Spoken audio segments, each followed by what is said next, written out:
Hi everyone, my name is Erden. Um, I live in Florida with my two kids. I am a current I actually am from Mongolia, where it's in central of Asia, right next to Russia and China. And I'm not a traditional Asian American in a sense that I was born and raised here. I lived in Mongolia until I was 18 and moved here as an international student. So I've stayed here after I've graduated and have worked and gotten married, and um, so that's why I'm here. Yeah, so I'm excited to get to know everybody and talk to you guys all about how important it is to utilize Instagram Reels and TikTok for your personal brand or for your business that you're going to have in the future. Yeah, thank you for that. So to start off the Q&A, we're going to warm up with some rapid fire questions. So the first one is, what did you eat for breakfast today? I had some hot oatmeals today. And who is the last person you hugged? My kids, when they got home from school. Very cute. And what's the best thing that happened to you this month? This month, it was amazing to help some of my clients when they went viral, and that always results in so many more new followers and new eyes for their businesses. So that was great. Awesome. I'm excited to hear about that later in the Q&A. And then what is your favorite type of cake? Cake, cheesecake. And then what's your favorite holiday and why? I love the holiday, Christmas, New Year's. It's just so cozy and warm, and love the winter, snow, you know. Yeah. I just love the coziness. Yeah, me too. So Renee's going to kick off the main portion of the Q&A. So Renee, do you want to go ahead? Yeah, actually, I think we're going to start sharing Erden's slide deck so she can begin her talk on how to effectively create TikTok and IG Reels. Carla, do you mind sharing your screen?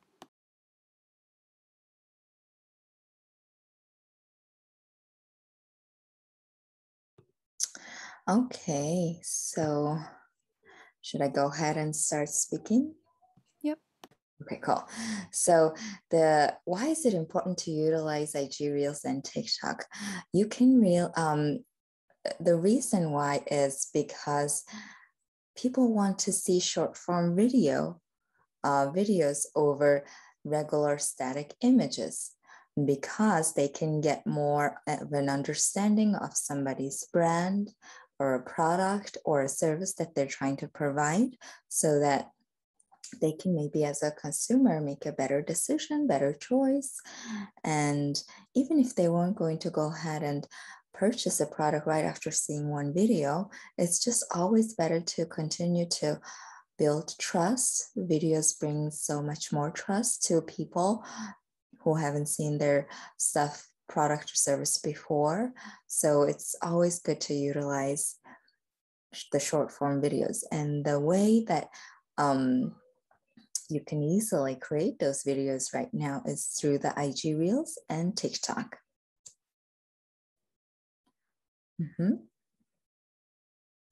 So I'll just go ahead and introduce just a little bit more about myself. Originally from Mongolia, now I live in Florida.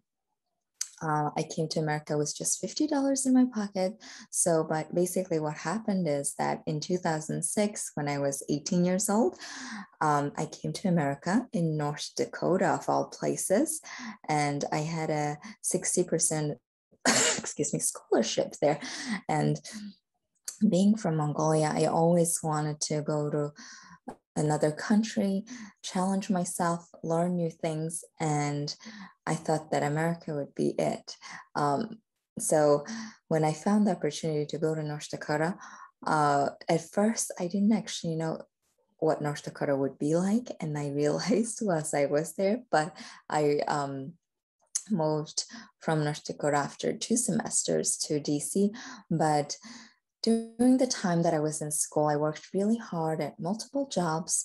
Whereas, for example, I would have my university classes in the morning from like 8 to 11 so that I could do double shifts at a restaurant for the rest of the day so that I could have all the money that I can possibly make for myself, for my school, and for rent and food and things like that, because I didn't have a safety net to rely on where I could just keep getting money from back home or anything like that. So basically, that resulted me working really hard, 80 plus hours a week. And once I was done with school, I went to actually school for an accounting degree, which then resulted me working at a big four firm, one of the big four auditing firm. And then I eventually also worked at Wall Street. But then I realized that the more I worked in the auditing and the accounting and the corporate world, that I had this creative side in me, which I didn't quite realize what that was. But then COVID hit last year and I started creating videos on TikTok, mostly relatable parent kind of videos where it's just kind of comicky, funny, relatable. So then after a while, after creating some of those, I started to incorporate more of the immigrant lifestyle, immigrant stuff, the struggles, the stories of me from being an international student to now here. And so basically, I've built my little brand focusing around that. And then I started to get some corporate brand deals. You know how influencers get those things and then they get paid certain things for posting certain things. So then, as a former accountant, as a normal, almost non-influencer person, those were kind of so new to me. And I was like, oh my God, brands starting to reach out to me. I could totally monetize this. What a great opportunity. Why don't I jump on this? So basically, before I was creating videos for no clear purpose, but I just wanted to create them because I thought they were so much fun and I had a lot of time and I wanted to relate to other people. And I honestly, you're going to think it's crazy, but I made more friends online on TikTok and IG Reels than I made since moving to Florida. We were in California up until last year. So I've been making more friends online on TikTok and more things that happen online than in real life. It's so funny. So then when brands started to reach out, I would create videos for them and then I would send it to them. They would post it onto their TikTok and some of them really liked the stuff that I made for them. It brought them a great deal of new customers and new attractions, new eyes on their profiles and in their brand in general. So then they said, hey, Erden, why don't you just go ahead and manage our TikTok account? And I was like, oh my gosh, that immediately honestly sounded like so much of a stress for me because I already spend and invest a lot of time just trying to build up my brand, my channel, my things. So then the thought of having to be responsible for somebody else's something that is actually a legit company, I was like, oh my gosh. So, but I still wanted to go ahead and say yes, because I want to grow out of my comfort zone. I want to grow. I want to see where this goes. So anytime you want to see where something goes, you always want to push yourself, even if it makes you uncomfortable in the moment. You can just honestly learn so much by taking some steps forward. And hey, maybe you realize that's not for you, and that's okay. You can, after a month or two of working and doing something, you can tell the company, or you can tell yourself, even honestly, say that actually was not my thing. I'm glad I went for it. Now I know better. So I then started to manage their TikTok and go ahead and create more things. And actually, local businesses started to reach out on IG and say, hey, will you be able to come to my office? I have some doctor clients who are in the plastic surgery industry where they do the Botox and lip things and stuff like that. And they want to put videos of their skills, their services that they're able to provide to a whole lot of people and deliver it in a short form video format. So then that's when I came in and I would go to their offices right now, for like example, once a week, and I make their videos for them and then I distribute it throughout the week. let's say one video a day for this people, and then do all the hashtags, do all the captions and things like that. So it's been such a nice new, totally different career change. Yeah, I can go on and on. Next. So statistics shows us that IG Reel posts are seen by much larger amount of people because of the Explore feature. So I'm sure you guys have noticed that before. When you open IG, most of us all do on a daily basis, then we just keep seeing all these videos come on top, you know. And whenever you do look up some sort of hashtag, something, then under the Explore page, like let's say, for example, I'm looking at my stuff here, IG, and then the certain hashtag is here, and then there's a big view of reel, and then other small images of regular posts. So IG Reel is still pushing a lot of videos for a lot of people automatically, no matter you want it or not. You can just keep scrolling up if you don't want it, right? So now the next slide will tell us more about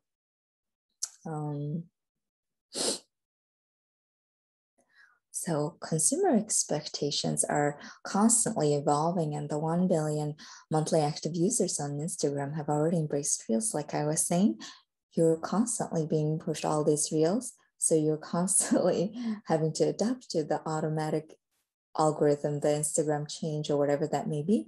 So a lot of us have already created some things or have watched so many things, and we know that now it's a thing. And all these companies, if they actually want to get a lot of new eyes for them, maybe possibly gain new clients, customers, just basically make others be aware of their brands, then it's so much better to go ahead and create maybe the most simplest Instagram reel so that your stuff is out there in the whole force of algorithm than a regular static image, okay?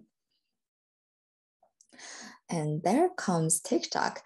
It's honestly one of the fastest growing social media platforms in the world, where it's ranking actually very high at the end of each quarter when they say, hey, most downloaded app chart, blah, blah, blah, blah, blah. And TikTok, since quarantine, COVID started, has been increasing over each quarter its download numbers. So people want to be on TikTok. People want, the other reason why you want to be on TikTok is so that you can get the visibility that you need in a less time. YouTube is wonderful. It's there forever. Whenever you go to YouTube and whenever you go ahead and say maybe how to grow on TikTok, how to grow on Instagram, how to do this and that, YouTube video will always be there. But it actually, the algorithm is kind of a harder one to tackle in terms of visibility. Whereas TikTok, let's say I make a TikTok and I'm so new, I have 0 followers, but I still have a chance to be on the FYP page, which then gives you so much more of a visibility over as if you had created one short video on YouTube, because the TikTok algorithm is always pushing all sorts of people to all sorts of people. Then that's just how you get really, visible and sometimes go viral. So now it's your time to just get noticed and grow your personal brand, whether that may be you just being a student, whether that you just being like me, a mom, or anything like that. Or maybe you have a side gig, you have an Etsy store, you have some other passion that you want to highlight to others and show what that's like. And it doesn't have to be kind of stressful in a way where you have to show up and be attached to TikTok and Instagram Reels all the time. There are more ways that I can talk in the next few slides that you can easily accomplish that.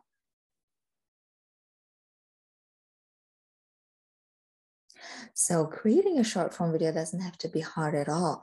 A lot of people, a lot of us, a lot of my students in my coaching program, they feel that, oh my gosh, I have to spend so much time. I have to be glued to my phone and I have to also be picture perfect, that I have to have my makeup done and blah, blah, blah, blah, blah.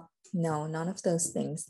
It can be so simple, so easy, especially for those who never want to show their face on camera. There are a lot of people who don't feel comfortable, or sometimes some of us are just sick and we're really feeling not so well, and we would rather utilize the other options that we can, if we can possibly do it, right? So I'll tell you more about that in the next slides, but don't ever think that it has to be so time consuming, first of all.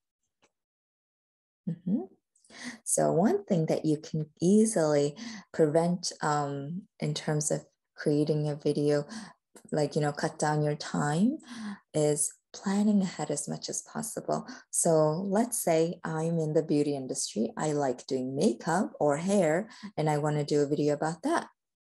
So then what you can do as a number one practical step is literally go ahead and open your TikTok, and I'll show you right now. Let's say I open TikTok, right? And then you can see on the bottom, the home and the discovery button. So in the discovery button, in the search tab right here, you basically wanna go ahead and type, this is really helpful, beauty. So I just did that, right? So simple. And this can apply to any other industry. You can be in graphic design, you can be in computer science, you can be in nursing, whatever that may be.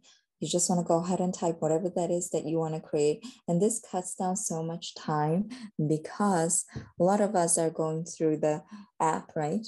Through the FYP page and trying to see something that we can recreate, be inspired by. But then when you use this technique that I'm about to teach you, you can cut down so much time and just get to where you need to be really fast. So I'm going to go ahead and type beauty like I did and hit search, and then it will automatically give me all the videos, right? But then we want to utilize where it says at the bottom, at the very end, hashtag. So under there, I see number one, the beauty hashtag, and I see all those other hashtags that are related to beauty. And you can go and search through here and see, like, oh my God, maybe I like the beauty hack hashtag. Okay, whatever that may be. And then you're just gonna go ahead and hit that. And once you hit that hashtag, you're going to see all those top performing videos that did so well with the hashtag beauty.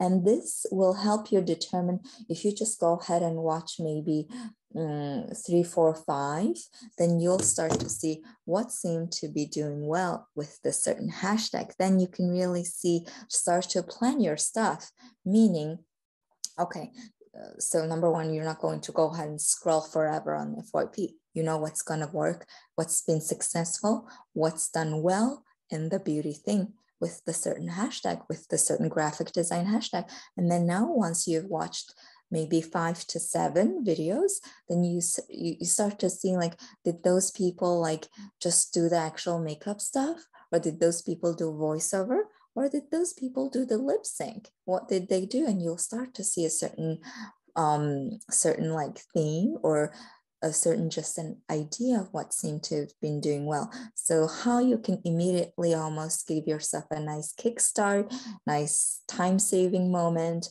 nice momentum to get started in general for TikTok and also Reel, is just going ahead and going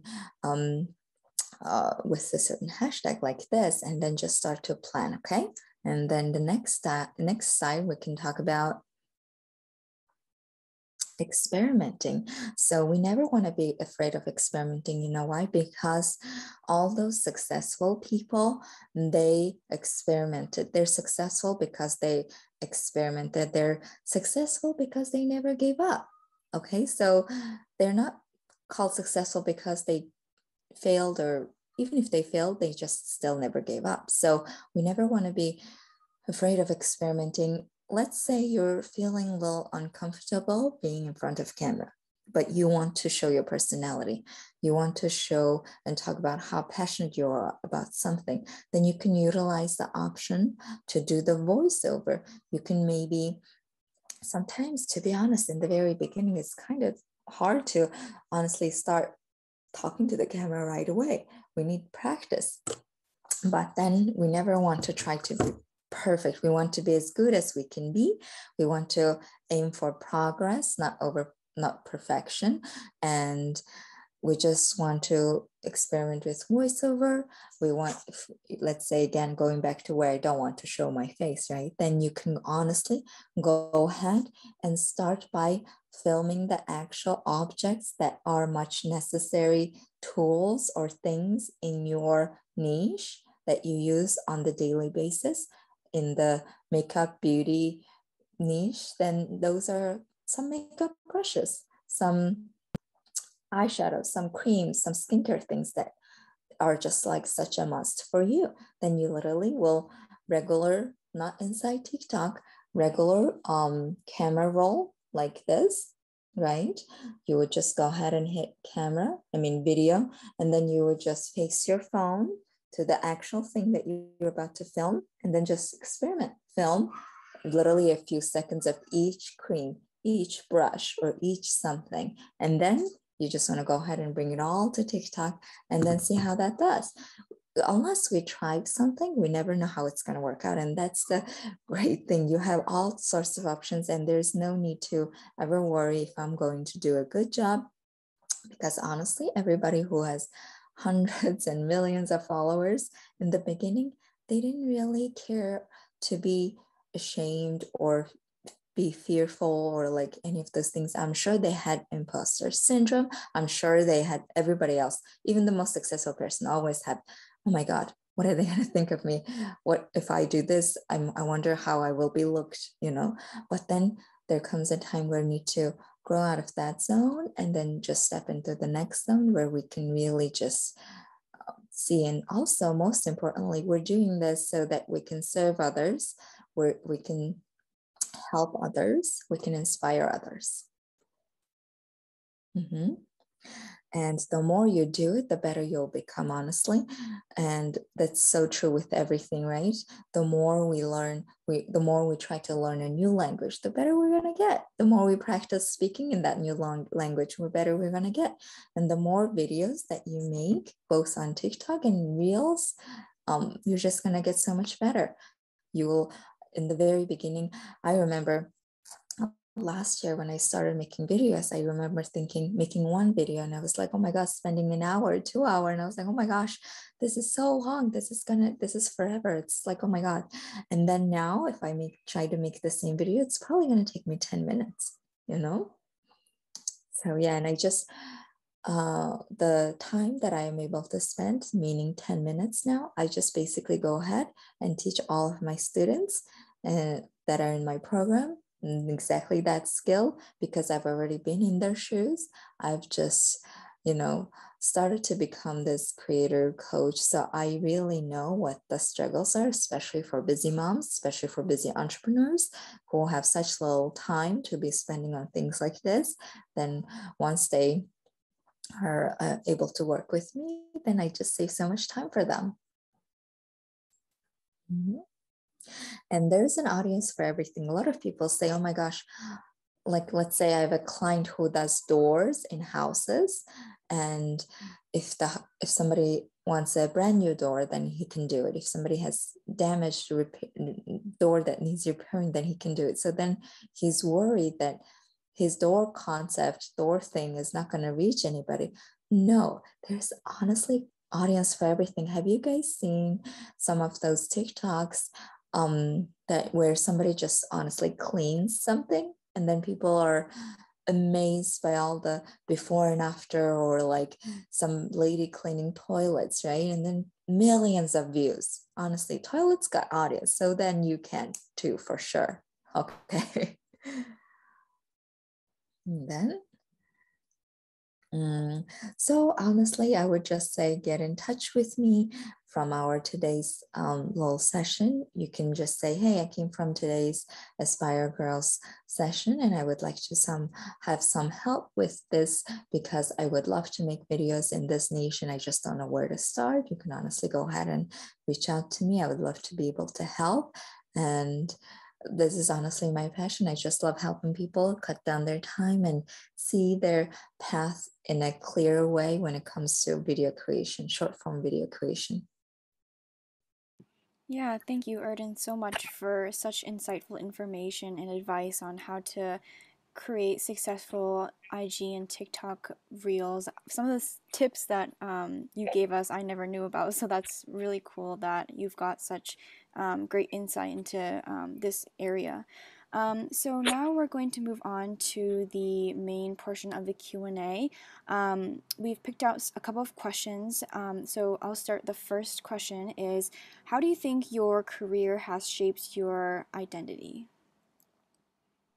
Mm, so I feel like as a mom of two, as an immigrant, um, and being in America, I guess since 2006, 15 years, I didn't know oftentimes if I was, well, first of all, coming from Mongolia, it's such a culture that even if you were to ask questions, it's almost as if um, not as freeing.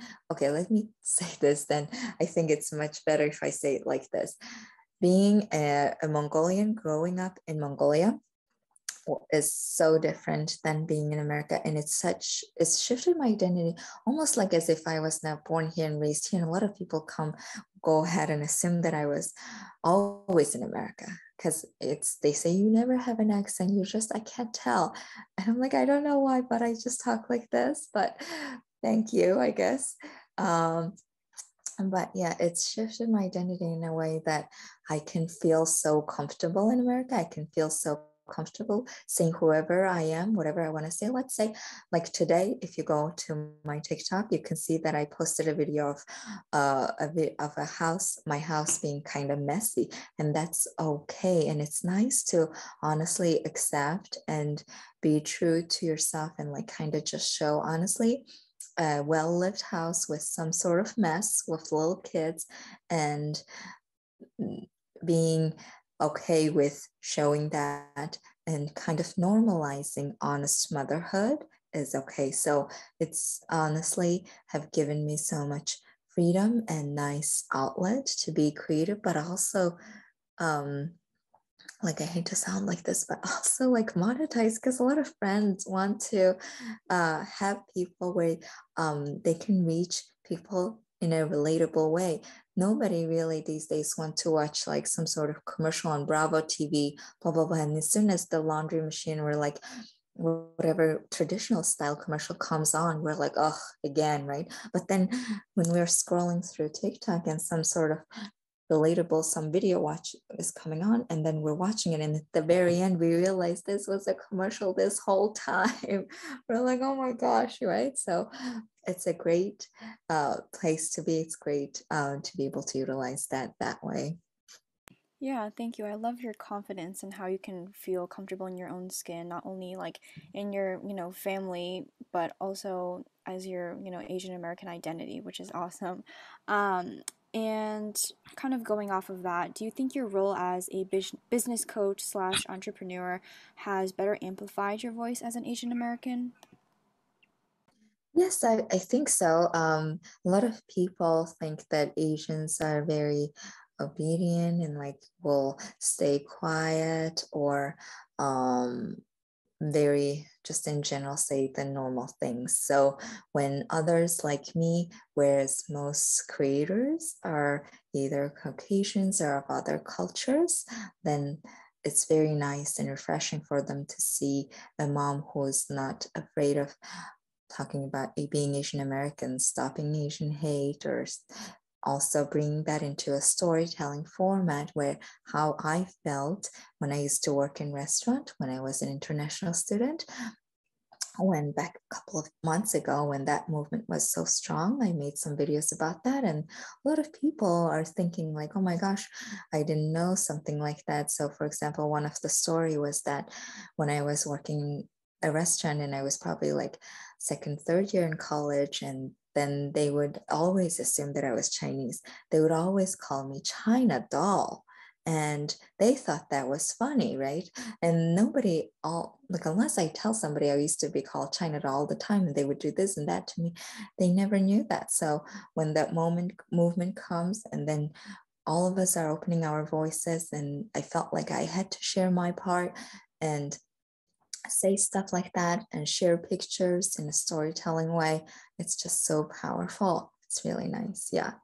Yeah, I agree. I feel like throughout this month, through like the Stop Asian Hate movement, it's been very impactful for me as well because, like, as you said, kind of connecting it to like the model minority myth, like Asians and Asian Americans have been, told to like stay like obedient, not say anything, to like make anything cause like any trouble.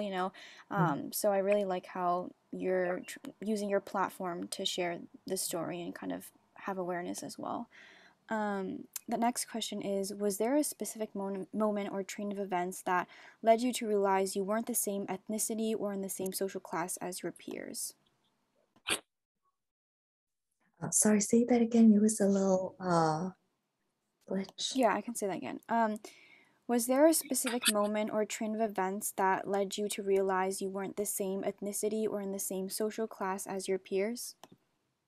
Right. So for that one, I actually would say, how I was saying I moved here when I was 18 and then I went to North Dakota. So when I went to North Dakota, that was my first time being abroad. I had never been to China. I just always was in Mongolia. All I know is Mongolian people. But of course, I've watched American movies, but then I watched The Home Alone and stuff like that. So I'm like, imagining Home Alone in North Dakota. So I go there and then I go into a dorm. I get to be a roommate with American, right? Just a girl from North Dakota, which was so good to me because then I could really improve my English because again, I'd always been talking to Mongolian people. So it's nice. And that's just when I realized also like, hey, I'm truly like an international student. But then one thing that also was good for me is that how accepting America was of who I was. It's kind of weird to say because in Mongolia, I used to always feel like more on the academic side, right? A lot of people, I think, in Asia, in the Asia world, are very focused on academic. You have to be getting total A's. You have to be like here in America, we feel the pressure too. We have to be either doctor, lawyer, blah, blah, blah, blah. But in there, it's like, I think probably too much more like the pressure. So I felt like when I was in America, everybody is so free and like, especially in terms of like, I went to study accounting, but then I go and see other Asians studying graphic design, blah, blah, blah. So many free, nice things. I'm like nice, yes. Accounting is nice too, yes, but more freedom, more things. So that was like very kind of culture shocking moment in a way where I was like, oh my gosh, I could actually make decisions like that. And it's okay. And it's free. And it's almost more encouraged.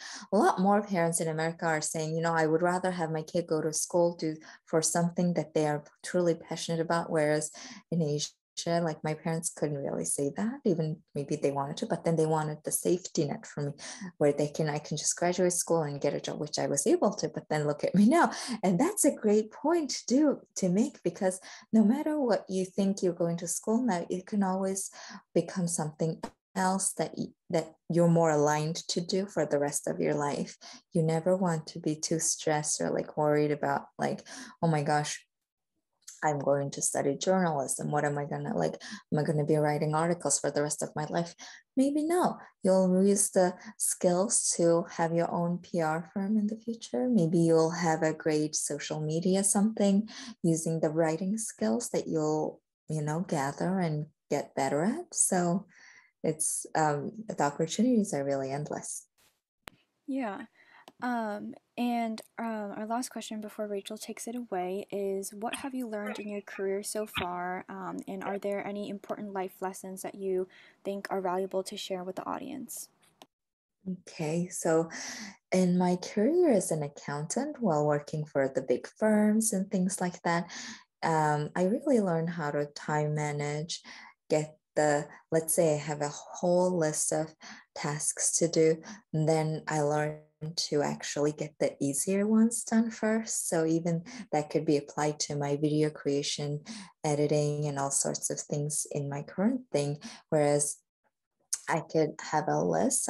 When I'm about to batch create a bunch of videos, I like to have a list of them. Let's say there are 5 to 6 videos I want to make for today. Then I'll see which ones are like actually the easiest one.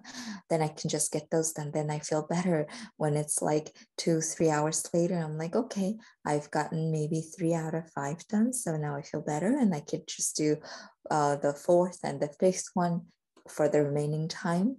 And whereas if I didn't know how to manage that better, then I could be starting from any other number of the task list, and I could be like, okay, and then spend so much of my majority time maybe on the heavier, harder tasks and feel frustrated and feel like, oh my gosh, I haven't been able to do much. What a disaster, anything like that. So then I just go ahead and prevent something like that, because I went through so many like responsibilities and task things over time. So that helps me. And also and a lot of the communication things that I helped from the restaurant days where I used to serve people. So when you're working in restaurant, you're dealing with a whole lot of different personalities. Some people are happy, some are upset, some are very rushed, some are kind of judgy.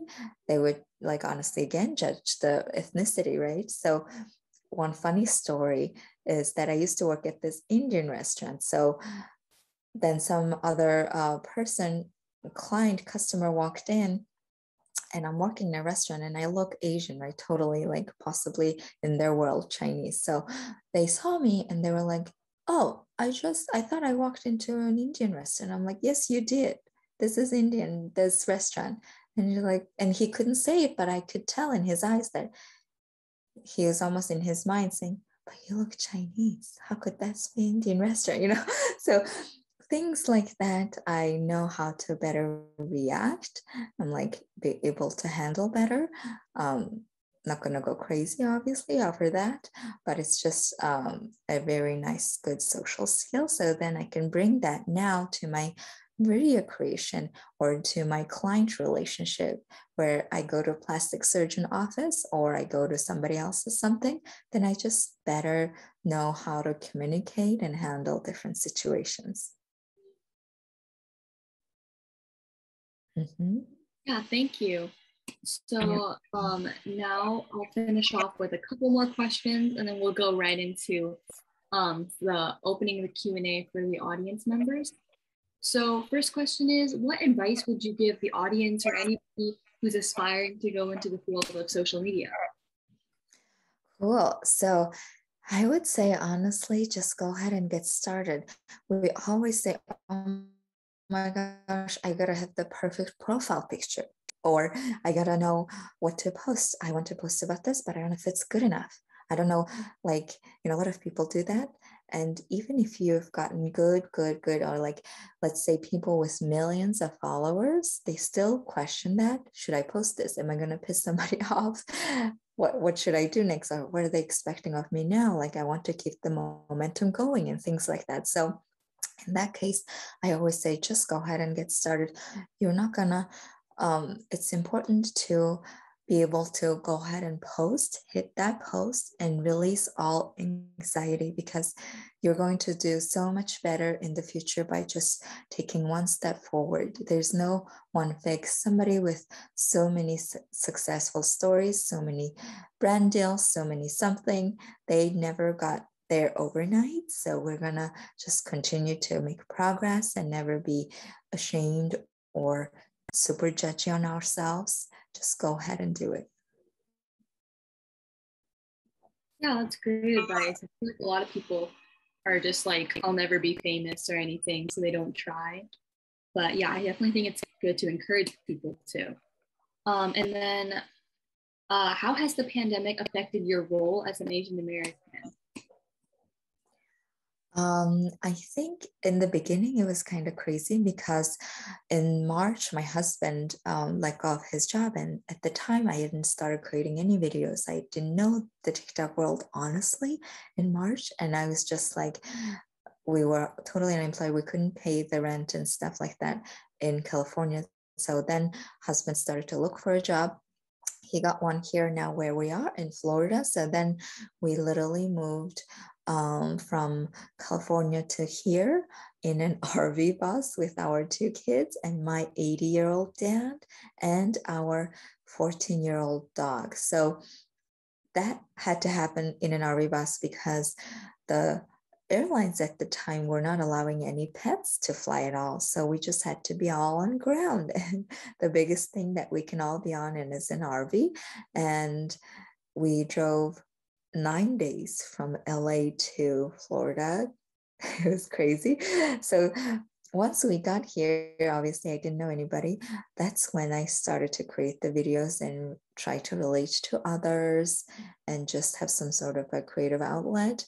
And because we were so new to Florida and because the Florida case numbers were really crazy, we did the social distancing like crazy. We never left the house. We never went anywhere. So because I'm kind of fearful of the little kids getting sick or myself, and then because it's just the 4 of us literally here, if any of us get sick, we couldn't possibly rely on other backup plans. So it's kind of crazy that way. But in general, I didn't get as much like COVID, the Asian targeted hate, because I was mostly inside.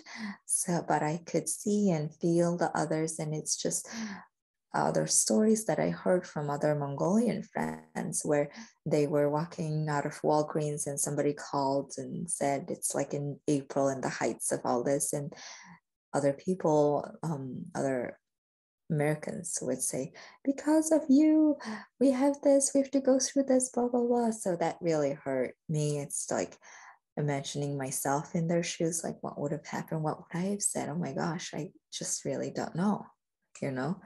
So yeah, I'm trying to just manage by staying busy and active basically on social, by being social. Yeah, I've heard a lot of those racist acts happening a lot in Florida, especially. Yeah. So I imagine it must be part of the world. Yes. Yeah, so I'm adding on to that. Do you like California or Florida better, and why? Right, that's such an interesting question. I like both, but I like California where honestly, it's gonna sound crazy, but Florida is still using plastic bags.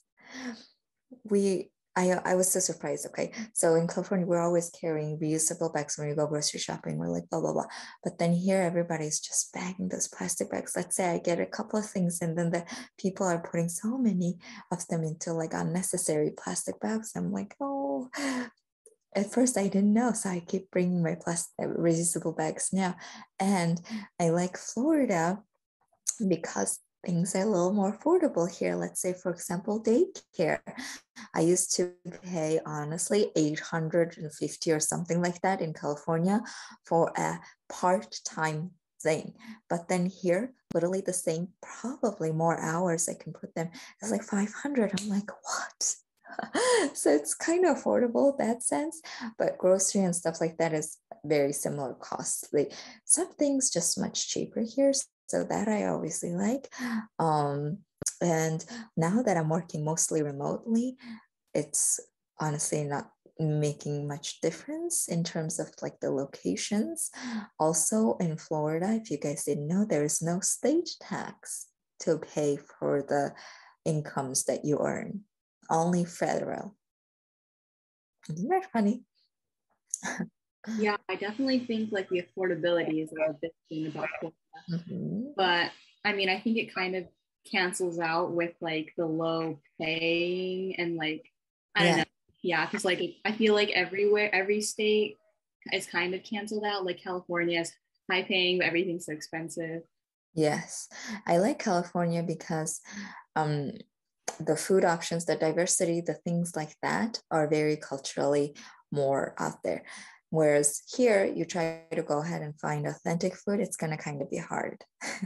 You can definitely get Thai, you can get Indian, you can get Chinese. Okay, sure. But then are they really going to be as good as either New York or California? Yeah. Yeah, I agree. Right. All right. Well, Another thing I actually want to say about Florida is right now where we live is like basically kind of in the woods. Have you guys heard of the show Naked and Afraid, where people go into the woods and they just literally try to survive for days without clothes and all that? That was freaking filmed like basically not in my backyard, but kind of close to right here. And we actually have the bears, the alligators, the snakes, the I don't know, armadillos, the bobcat. Honestly, we have it like right here. So coming from like Long Beach, LA area, and being so literally, I saw a bear, black bear, right here, and the trash day comes. The bears know the trash days, so they come out. So the trash bins have to be like bear proof locked. So when I first moved here, obviously I haven't seen the lock system to prevent the bears from reaching into the trash. So I'm trying to figure out how to open the trash in a human way. And it's just so hard. So some things like that are like, were so interesting. And it still will always, I think, be so new to me to be like in the middle of nowhere in the wilderness. It's really funny. Yeah, that's crazy. I really love that. Yeah, thank you so much for sharing. I think like we've all gotten to learn something new today. So I think we can open up the floor to Q&A. So if anyone has any questions, feel free to unmute or you can type in the chat. And yeah, go ahead now. And also, we will be sending out the slide deck and recap in an email. We encourage all of you to follow Erden as well as Aspire on our various social media platforms, which are included in the chat. As Rachel said, you may stay for an optional 15-minute Q&A with Erden if you have any other additional questions. If not, then you guys are free to go and have a lovely evening.